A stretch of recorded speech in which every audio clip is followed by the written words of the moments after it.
Zelda es un juego orientado a un público joven. Aunque si has prestado atención al jugar, te darás cuenta que Zelda funciona en capas y que cumple notablemente con dicha función, pues cuando niños jugamos sin más, disfrutando de la épica aventura pero sin notar su trasfondo. No obstante, cuando nos sentamos a analizar los elementos, como hemos hecho incansablemente en este canal, nos damos cuenta que Zelda va muchísimo más allá. Solamente que aquellos elementos dramáticos, tristes, oscuros, delicados, profundos, escapan a la vista superficial y se esconden enterrados en la trama. De hecho, muchos critican incautamente un juego como Ocarina of Time por su trama sencilla, pero ¿es esto verdad? ¿Es en realidad su trama fácil e infantil o no hemos prestado suficiente atención? Aquí verás temas que muestran cómo Ocarina of Time es un juego mucho más maduro e insidioso de lo que aparenta. Estos son para mí 10 temas profundos tratados en Ocarina of Time. Número 10. Una infancia difícil. El bosque Kokiri es el claro ejemplo de cómo Zelda maquilla las cosas para que los temas realmente importantes pasen ligeramente desapercibidos. Un lugar tan colorido y feliz que parece un paraíso en el cual la tristeza no tuviera cabida. No obstante, cuando lo miras a fondo, la situación de Link en el bosque es totalmente trágica. Comencemos porque Link es un huérfano. Según nos cuenta el árbol Deku, su madre llegó al bosque herida de gravedad huyendo de la guerra y tras fallecer dejó a su niño a cargo del árbol para ser resguardado en el bosque. Siendo prácticamente un refugiado de guerra, Link creció ignorante de su pasado, sin padres y sin saber de dónde venía, pero esto no era suficiente. Su soledad se extendió pues los demás Kokiri lo rechazaban y solo una de ellos se contaba como su amiga. Al no tener un hada como todos los Kokiri, pues no pertenecía a la raza, los demás se dedicaron a rechazar a Link durante toda su infancia, algo que casi pareciera rozar la xenofobia.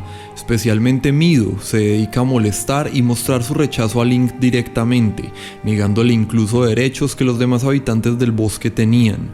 Mucho peor es ver cuando Link debe abandonar el bosque y dejar su infancia atrás, dejando a su única amiga para enfrentar un destino de violencia y peligro, concretando su soledad y dejando el que, aunque solitario, era su único hogar. Número 9. Guerra, política y rebelión. Es lógico que la situación política en Hyrule es tensa. Al momento de jugar nos vemos al mismo tiempo enfrentados con el fantasma de una guerra pasada y de una guerra por venir, porque en teoría Ocarina abarca el tiempo entre dos guerras. La guerra civil de Hyrule se libró años antes del inicio de Ocarina of Time y de hecho la llegada de Link al bosque fue producto de dicha guerra. Se dice incluso que los cadáveres que se levantan en la pradera son los de aquellos que cayeron en la batalla final librada en este lugar. Aunque es poco lo que llegamos a conocer, sabemos que hubo una sublevación por parte de un grupo dentro del reino y aunque fue sometida, aunque con moralmente dudosos métodos, se supone que la paz reina. Pero curiosamente nos encontramos con una situación tensa, pues siempre que hay una guerra, en especial en un reino de diversas culturas y razas, las dudas y cuestionamientos al régimen siempre prevalecerán. Incluso sabemos por la llegada de Ganondorf al castillo como un invitado que el rey se encuentra tratando de fortalecer alianzas políticas. Sin embargo, en este caso no se percata que este mismo hombre es quien planea rebelarse en su contra, traicionando su confianza y haciendo que el reino entre nuevamente en guerra y llevándolo a la devastación. Además, en sus filas, el propio Ganondorf también tiene facciones rebeldes y mujeres de su tribu se niegan a seguirlo. Entre más buscamos, más comenzamos a ver entretejidos políticos complicados, líderes conflictivos y razas reaccionarias. Problemas que, como siempre en la política y los intereses económicos, geográficos y culturales, llevan a la guerra y la violencia que al final lo único que consigue dejar como legado, más que aclarar los conflictos y dejar el fantasma de una nueva guerra, son víctimas, sangre y devastación. Número 8. Cultura y diversidad.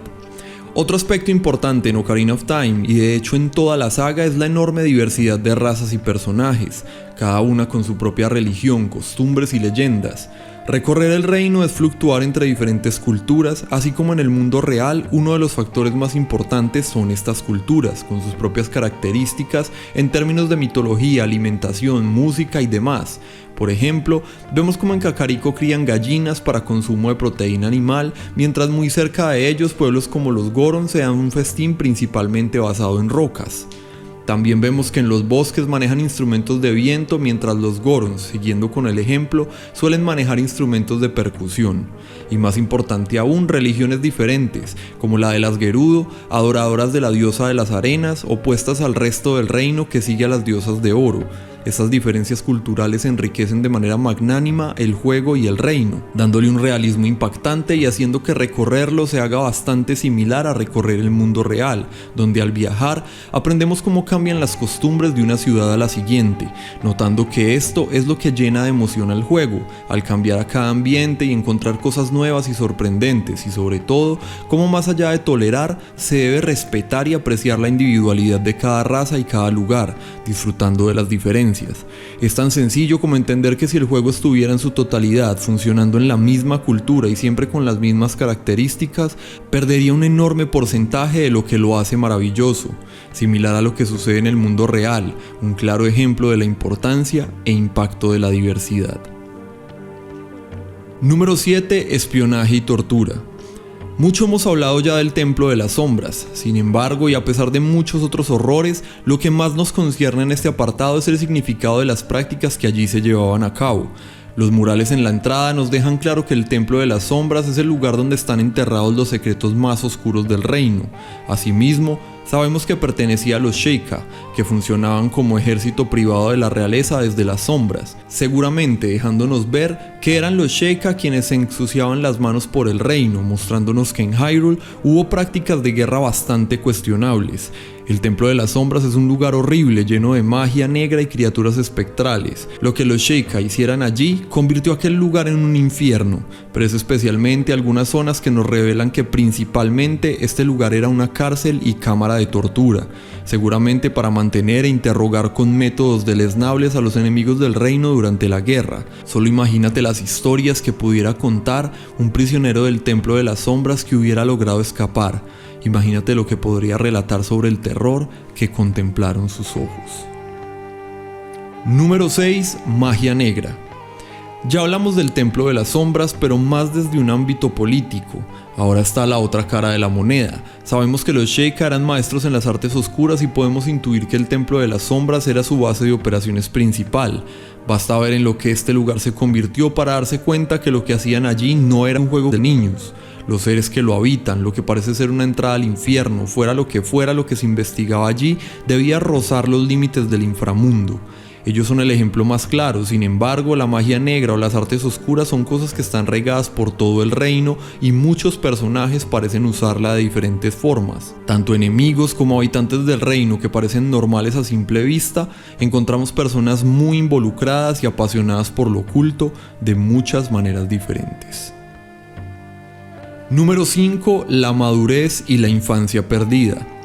Continuando con la idea de la difícil infancia de Link, tenemos un problema adicional. Aparte de que su corta infancia fue trágica, a Link se le negó vivir el resto de la misma. No solo se le forzó a levantarse en armas y convertirse en un héroe a una edad muy temprana, sino que quedó atrapado en el reino sagrado durante 7 años, perdiéndose nada más que 7 años de su infancia, levantándose casi como un joven adulto, obligándose a madurar y convertirse en un soldado en un abrir y cerrar de ojos, asumiendo la batalla y todo lo que conlleva su madurez, pero en su mente manteniéndose como un niño, pues estos 7 años no existieron para él, solo su cuerpo maduró mientras él se mantuvo inconsciente. Además, nos augura varios futuros entre los cuales es difícil elegir uno de nuestro agrado, pues Link puede, ya sea mantenerse como un adulto y perder definitivamente su infancia, o regresar a ser un niño, pero con su mente turbada por haber sido ya un adulto y tras haber pasado por esta madurez forzada. Eso sin contar todo el efecto que los cambios y pérdidas del reino durante 7 años pudieron tener sobre él al despertar. Número 4. La muerte, la culpa y la traición. Estos elementos se arraigan en la mente como clavos candentes y es muy difícil dejarlos ir. Sea que nos enfrentemos a la culpa por un error cometido que hirió a alguien más, a la pérdida de un compañero o ser querido, o a una traición, sea cometida o recibida, son cosas que nos afectan tal vez por siempre. En Zelda hay bastante traición, de hecho el juego parte a través de ella, pues es como Ganondorf traicionó al rey por el poder, lo que desata los acontecimientos a los que nos enfrentamos. Asimismo, Ganondorf también es traicionado por sus subordinadas en el desierto. Encontramos traición dentro de los Sheikah, desde teorías sobre facciones traidoras hasta personajes como Bongo Bongo, que fue encarcelado, torturado y ejecutado por su traición.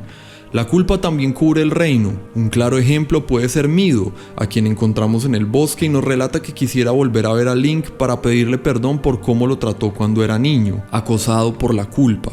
Asimismo, muchos personajes son torturados por ella. Por último, nos enfrentamos al fallecimiento de varios personajes. El primero y tal vez el más duro es el del árbol Deku, autoridad del bosque y protector de Link, pero también de varios personajes. Solamente al saltar en el tiempo nos damos cuenta que muchos personajes fallecieron mientras Link estaba ausente, e incluso se cree que los sabios, personajes muy importantes para Link, pudieron perecer en batalla y que ahora no se trata de más que deidades en el plano espiritual. Número 3. Religión, leyendas y relación con el mundo espiritual. Uno de los temas más importantes a tratar dentro de la raza humana siempre ha sido lo espiritual y nuestra relación con la muerte, especialmente el sistema de creencias que nos rige, sus códigos morales y cómo nos enseñan a lidiar con la muerte. Asimismo, es curioso ver cómo estos propios sistemas se reflejan en las diferencias culturales que encontramos en Hyrule. El ejemplo más claro pueden ser, de nuevo, las Gerudo, que teniendo una religión tan radicalmente diferente de aquella que predomina en el reino, es curioso que de la misma manera sean la raza más alejada del mismo, incluso mostrando desagrado por ciertas costumbres de las otras razas. Ese mismo sistema de creencias genera una organización muy diferente, un sistema matriarcal y un rechazo a los forasteros. Así como todas las razas que adoran a las diosas de oro parecen vivir más armoniosamente entre ellas. Cosas como la reencarnación, la inmortalidad, la condena eterna, el paraíso, generan diferentes maneras de lidiar con nuestra salida de este mundo y asimismo se ve reflejado en el reino. Por ejemplo, los Kokiri, quienes son seres bastante longevos, parecen concentrarse más en adorar dioses terrenales y naturales, quienes los mantienen con vida por periodos más prolongados, enfocándose en protegerse entre ellos y cuidar la naturaleza. Así como las Gerudo siguen una diosa similar a sus creencias, una mujer fuerte que las lidera en batalla y parecen estar más enfocadas al mundo espiritual cercano al plano terrenal. Más allá, los seguidores de las diosas de oro siguen a diosas que consideran sus creadores y en relación a la muerte parecen enfocarse más en el descanso eterno, en trascender con sistemas de cementerios y tumbas amplias y cómodas. Otro ejemplo de cómo los sistemas de creencias pueden variar a lo largo y ancho de un reino, funcionando como representación de los códigos morales a seguir y de nuestra relación con el mundo espiritual. Número 2. La despedida. Este es un tema que siempre ha sido tratado con mucha vehemencia en toda la saga. Cada viaje conlleva una despedida y es durante toda la saga que Link se enfrenta al final de su aventura a separarse de su compañero o compañera de viaje. Pero en el caso de Ocarina of Time, el tema de la despedida y las separaciones son constantes. Nada más comenzar el juego, Link debe dejar el bosque y esta es una de las más difíciles. No solo deja el hogar que lo refugió por años y toda su infancia, sino que justo al salir, Saria, su única amiga, lo está esperando para despedirse, en una escena bastante nostálgica. De allí en adelante las separaciones continúan. Cada vez que visitamos una nueva zona y una vez cumplimos nuestra misión allí, debemos dejar el lugar y personas que conocimos, incluso de adultos. Cada vez que despertamos a un sabio, este se despide. Saria nos dice que ya no podremos ser amigos como antes, Ruto que ya no nos tomará como esposo, y así sucesivamente. Los sabios le dicen a Link que ahora que se han convertido en otra cosa no podrán estar juntos, un reflejo tal vez de que a través de la evolución en la vida muchas veces no es posible continuar con las relaciones que teníamos y estas deben ser el sacrificio para seguir adelante o llegar a un lugar mejor, a pesar de que nos rompan el corazón. Pero seguramente las despedidas más importantes están al final, puesto que Link al terminar su aventura debe decidir si regresar a su tiempo y despedirse de todo lo que conoció como adulto, despedirse de Zelda y la relación que forjaron, de ser reconocido como héroe y lo peor de todo, una vez la aventura termina, despedirse de Navi, su única compañera y la única que vivió con él, todos los infiernos a los que se tuvo que enfrentar. Número 1. Un final agridulce. La prueba tangible de que Ocarina of Time no es una historia convencional e infantil es que no cuenta con un final feliz y perfecto de cuento de hadas. Como mencionamos anteriormente, la decisión que tome Link lo llevará a diversos futuros. Como sabemos, es en Ocarina of Time esta decisión lo que crea diferentes líneas temporales en la cronología de Zelda, y ninguno parece más alentador que otro. El más fatídico tal vez sea aquel que presenta la derrota del héroe, que terminaría con un Link que fracasa en su intento de derrotar a Ganon. Este es obviamente el más triste de los tres finales posibles, pues aparte del fallecimiento de Link, termina con Ganondorf dominando la Trifuerza. Sin embargo, los otros son bastante agridulces también. Si Link decide ser niño, es totalmente olvidado por el reino. Link vive con la frustración de que todo lo que hizo se perdió en un futuro que no existe, y además es abandonado por Navi, su única compañera en aquel viaje. Buscándola se pierde en el bosque y da inicio a Majora's Mask. El caso es que el futuro de este Link es misterioso, pero sabemos que en parte parece nunca haber un reencuentro con Navi, y además en Twilight Princess encontramos a la sombra del héroe, el espíritu de Link, condenado a vagar por su deseo frustrado de ser reconocido como héroe y atrapado en un gran sufrimiento.